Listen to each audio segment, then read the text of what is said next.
Bob Pollock is with us this morning, as usual on a Friday. Brought to you by Marcus & Mack, a law firm representing injured people. Robert, good morning. Good morning. It's good to have you with us here today. If you want to call and ask Bob a question, you can do that. 479-1160 is the telephone number to call him, and we certainly invite you to do that. Bob, I saw another thing about an invasive insect or pest coming to our area this week. I read it in Penn Lines, as a matter of fact, and Penn State Extension is involved in studying this. It's the Swede midge.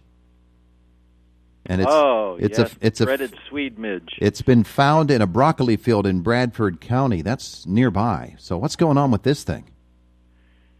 Yeah, so that particular insect has been in New York for a number of years. Mm-hmm.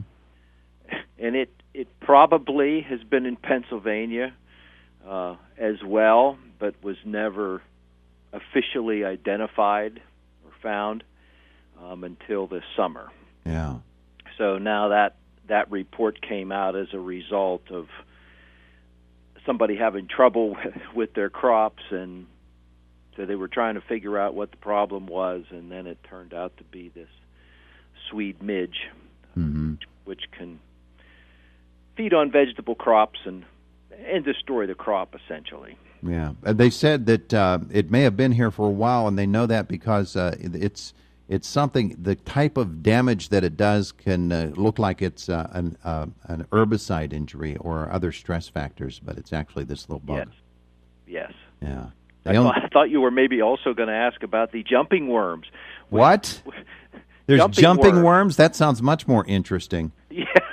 Because Swede midges only live about a week, and then they lay their eggs and move on. Tell me about the jumping worms. That was another one that was even more recently found and identified, but they call it a jumping worm. How high and how far? Very much like a regular earthworm. Oh, yeah? And they're a type of earthworm, but they have this unusual behavior when they're disturbed, and they move like a snake, and then they sometimes appear to be jumping. And you can differentiate them or tell that they're a jumping worm and not a regular earthworm mm-hmm. by that lighter colored band that normally you see on an earthworm. Yeah. But this is it's a real light colored ring that extends around their body and usually is more prominent than a normal regular earthworm. Is it harmful in some way to plants? Actually, they live and feed in the leaf litter layer on the soil surface. So every year when the leaves fall off the deciduous trees uh-huh. and come down on the ground, and then as that starts to decay, you have that leaf litter layer there, and they will consume that. So you don't have to rake? Well, no. I guess that could be a positive way to look at that. But they hang out in that layer, and they consume all that, so they can actually be detrimental because of that. Mm-hmm. So, I mean, that's an important source of nutrients over time, especially to trees and everything that grows in the forest. As that decays, then it slowly releases nutrients over time that then the other trees, especially, and shrubs feed on and uses mm-hmm. nutrients. And, of course, they consume that and actually kind of destroy it. So they're a non-native species. Mm-hmm. And because they're so aggressive like that, they actually can be detrimental to soil health. So capture them, and when the fairs come back next year, we can have jumping worm races, like frog jumping. There you go. Gosh. All right, Bob. Here's something new all the time. Yeah, here's another question for you. Indiana County continues to be on the drought watch list. 3 other counties added, and a couple moving up to warning. Indiana County not among those. But water tables remain down despite the fact that it's been wetter recently. Yes, so we gained a little bit of ground there. Amazingly, in most cases the yards came back and other plants perked up as well. But now, since we haven't had any more rain, and I don't know if we're going to actually get some this weekend or not. Mm-hmm. Looks like so. it. Right, so things are going to slow down again. Fortunately, we're going to have a little cooler temperature pattern as well, so that helps relieve some of that stress that the plants get from both the dry soil and the hot temperatures. Mm-hmm. Will the onset of drought-like conditions across Pennsylvania, will that sort of hasten the dormancy period for lawns and for other plants? Possibly. It adds another level of stress that the plants are having to go through as they, and any deciduous plant that will lose its leaves in the fall. Some of those, there's been leaves falling for the last month or two with trees and shrubs in different various soil types and things and stress levels, and so we've already been seeing that to a degree, and it's slowed up a little bit lately, but now that might pick up again. Mm-hmm. But that, if they lose leaves early, that's less energy that they're able to make through those leaves to build up in the plant to overwinter and be ready for next spring.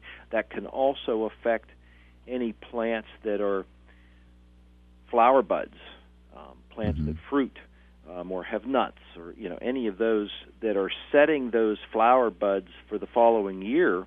That process has already started. So if these plants are under stress, then they may not set as many. They may not be as healthy and hardy.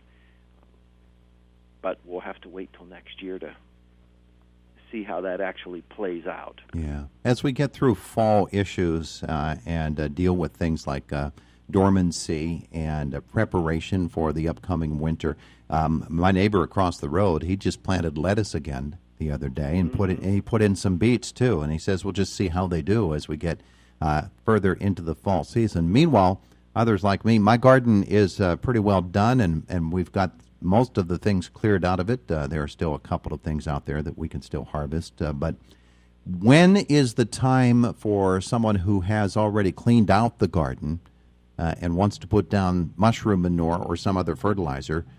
Is it advisable to wait a little bit further into the fall season, or should that happen right now? What I'm thinking is I'd accelerate weeds and other things coming on if I did now. Well, putting a layer on top of there, if you don't incorporate it, that can also suppress, as long as there's not weeds in that manure. Mm-hmm. A little less likely in the mushroom manure. Regular manure most likely has weed seeds in it. Some of those may, if it stays dry and you put it on top, it's actually acting as a mulch, so it will maybe keep some weeds from germinating up through the soil that might be there. Mm-hmm. So if you work that, if you pulled all the crops out or you tilled those under any of those residues from the crops that you were growing, it's good to work those in, because that's also becomes organic matter. Now there are some diseases and things that can overwinter. The spores will overwinter. So a lot of times on diseased material, we'll kind of pull that out and compost that separately. But, if things were pretty healthy, then you can work that in. That also becomes a source of organic matter. And now's a great time to seed a fall cover crop. If you have any trouble with erosion or anything like that, just trying to hold the soil in place, then having some cover on there is beneficial. And that can be mulch, too, as long as it stays in place.